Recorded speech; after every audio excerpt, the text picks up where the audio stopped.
language subject, that is For a 5-year-old boy. Before going to the topic, I would like to give some information regarding this poem. You just see, there is a proverb, that is, what we do, we don't preach.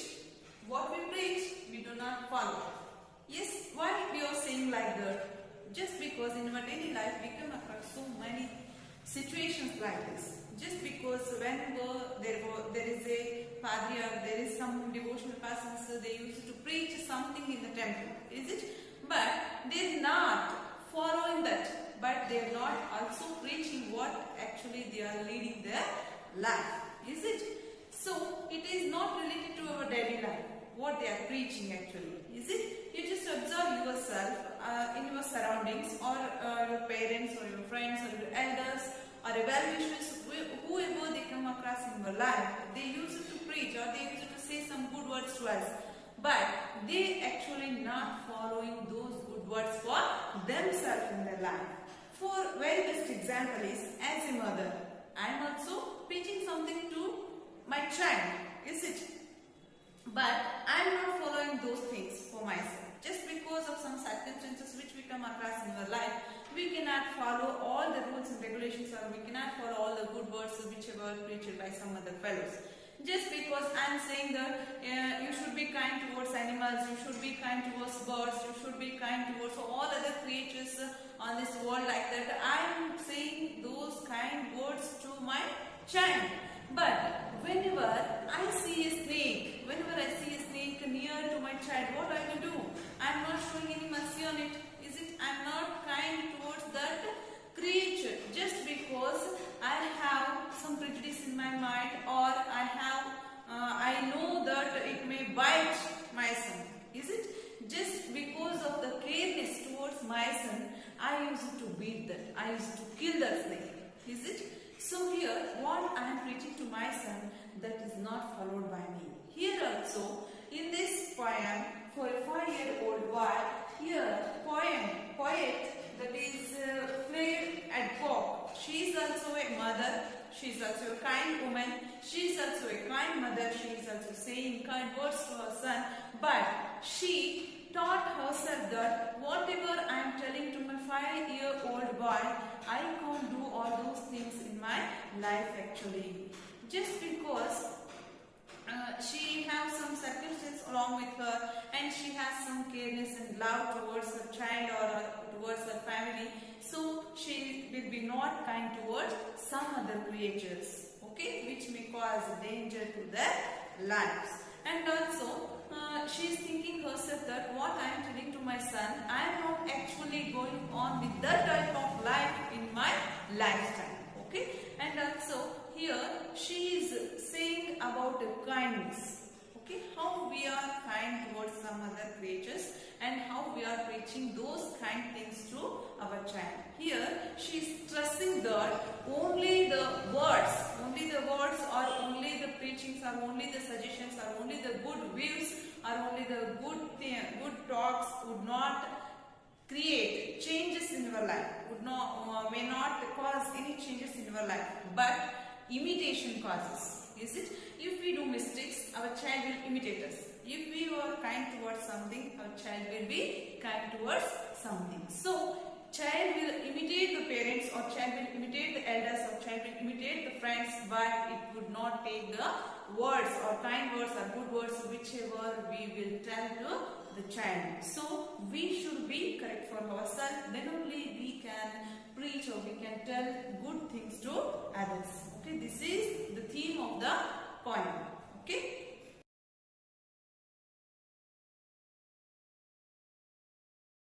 In this poem, 5-year-old boy, she is talking about a small creature, snake, which is left over on the floor.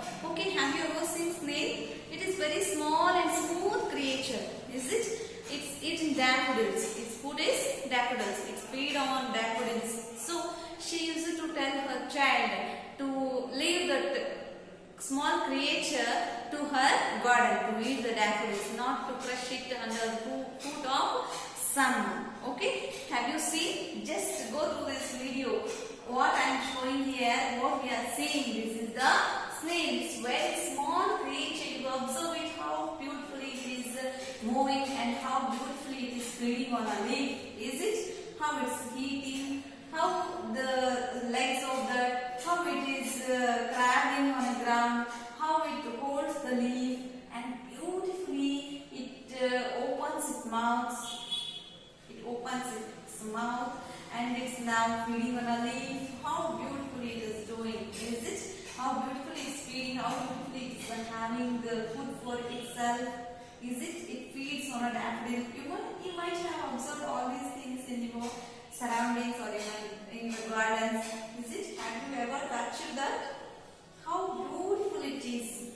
And it's a very smooth skin it's having. If you touch it, we feel it's very smooth. Is it? And it's very sticky. It's sticky in nature. So this is the snail which we are going to talk about in your poem, that is a 5-year-old boy. Here mother is telling to kind words towards other creatures, just like a small creature snail, to her son. Okay, let's go through the poem now. Now we shall move on to the textbook. What they have given in our textbook, Poetry for a 5-year-old boy, written by Fleur Adcock. Fleur Adcock is a British citizen who was born in New Zealand in 1934. She worked as a librarian in London. She has also edited the Faber Book of 20th Century Women's Poetry. Many of her poems are about the everyday experiences of women as a wife and a mother. The poem for a 5-year-old boy tells us about the contradictions in our dealings. There is a difference between that we preach and we really practice. Means here, she was born in New Zealand in 1934 and she worked as a librarian in London also, and she also edited one book, that is the Faber book of 20th century women's poetry, and most of her writings or dealings with the woman itself as a wife and as a mother, how she deals her life, how she experiences different kinds in the life aspects, like that she explains everything. And in this poem, especially in a 5-year-old boy, in this poem she tells us about the contradiction in our dealings, means how we contradict with our child by saying the good things and by doing the wrong things, or he will imitate us. Okay, let's see the first paragraph what they have given. I'm going on reading the poem, just listen it, afterwards I will explain. Okay, first paragraph. A snail is climbing up the window sill into your room after a night of rain. You call me in to see, and I explain that it would be unkind to leave it there. It might crawl to the floor. We must take care that no one squashes it. You understand, and carry it outside with careful hand to eat a daffodil. Second paragraph. I see then that a kind of faith prevails. Your gentleness is molded still by words. From me who have trapped mice and shot wild birds, from me who drowned your kittens, who betrayed your closest relatives, and who pervade the harshest kind of truth to many another. But that is how things are. I am your mother, and we are kind to snails. Here she is telling about what she has experienced in her life as a mother and how she preached her child, but she can't do such things in her own life. Is it?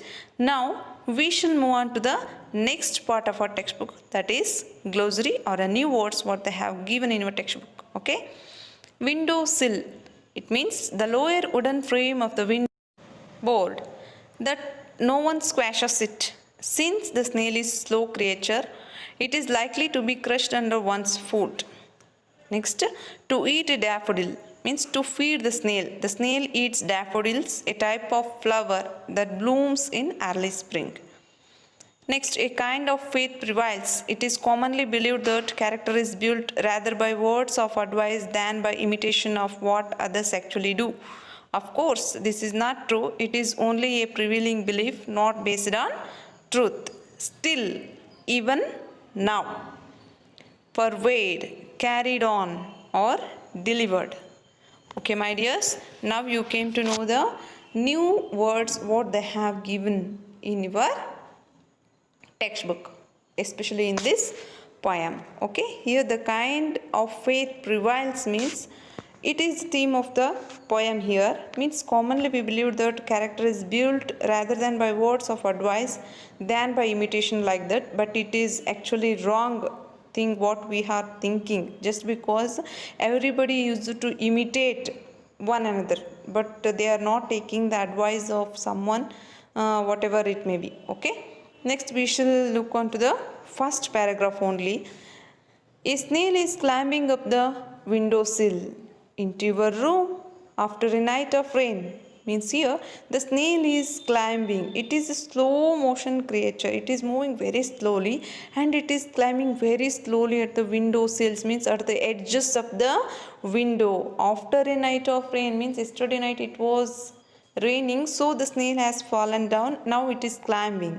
You call me in to see, means you called me to see. She is telling to her child, you called me to see that snail is climbing, and I explain you that it would be unkind to leave it there. It would be unkind, means if you leave there itself, it is unkind manner. So don't leave it there. So it might crawl to the floor, means it might crawl. It may fall down and it may crawl on a floor. So if it travels on a floor, if anybody walking there, they will squash it under their foot, means unknowingly they will squash it means they will crush it under the foot. So you have to take that, carry outside, means you have to take that with your hand carefully outside the home, and you have to take that and leave it on a daffodil flower. It's in a garden, daffodil, so you go and leave it on a daffodil flower where it can eat the daffodil and it can survive for itself without any disturbance. It can live on that daffodil. So what you have to do, don't leave that creature there itself. You have to take that for yourself and leave it on a daffodil where it can eat and where it can live happily.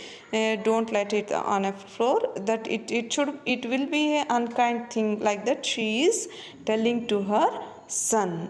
What happens next, whether he takes her advice or not. Okay, next, in the second paragraph, after telling those words, she is thinking for herself. I see then that a kind of faith prevails. Your gentleness is molded still by words. From me who have trapped mice and shoot wild birds.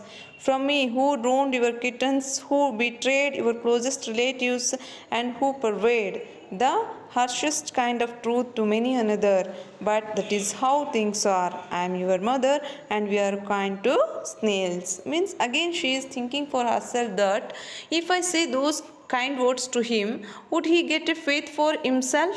Would he get faith for himself? I am thinking like that. But for myself, for your gentleness it is molded still by words. For your age, just I can say through my words only. But for myself, I am not kind towards creatures. Just because she is telling like that, she was not kind towards the other creatures, as because she trapped mice. Whenever mice is wandering here and there in a home and eating something else, so she trapped that, and she shooted some wild birds to make a delicious food for their relatives, and also she drowned some kittens to make them out of their home, and also she betrayed means she has packed some of the meat items to their relatives, and also who pervade means who are very happy to eat those things, means that is one kind of unkind situation. Is it because we kill some animals to eat, because that is food practice, but we are not kind towards all other things. But hardest truth is that how things are going on. We are saying to the child that you should be kind towards the creatures. Don't crush those creatures under your foot. Don't leave it there. Take it to the garden and leave it on a daffodil to eat. Like that, we are giving some more suggestions, but actually we are not following those things in our own life. This is the truth. Just because I am your mother, I have to tell the good words, and I have to inform you to do the good deeds for yourself, and I have to take care of yourself in your learning. But I can't be such a kind woman in a daily life.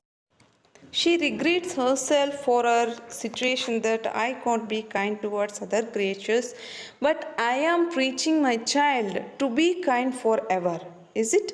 So, this is the situation faced by not only the poet but also every mother who is having a child with her. She may not be unkind towards all other things in her life, but she has to preach the same thing to their child, okay, to her child. Next, we come across some of the questions that they have given in your textbook. The first thing, name the creature mentioned in the poem, that is snail. Who do you think is the speaker? Speaker is poet itself, that is mother. Who is the speaker addressing? Speaker is addressing to her son, 5-year-old boy. What does the child want his mother to see? The child want his mother to see the snail which is climbing the window sill. What does the mother tell the child? The mother tell the child that he should not leave the small creature on the floor itself.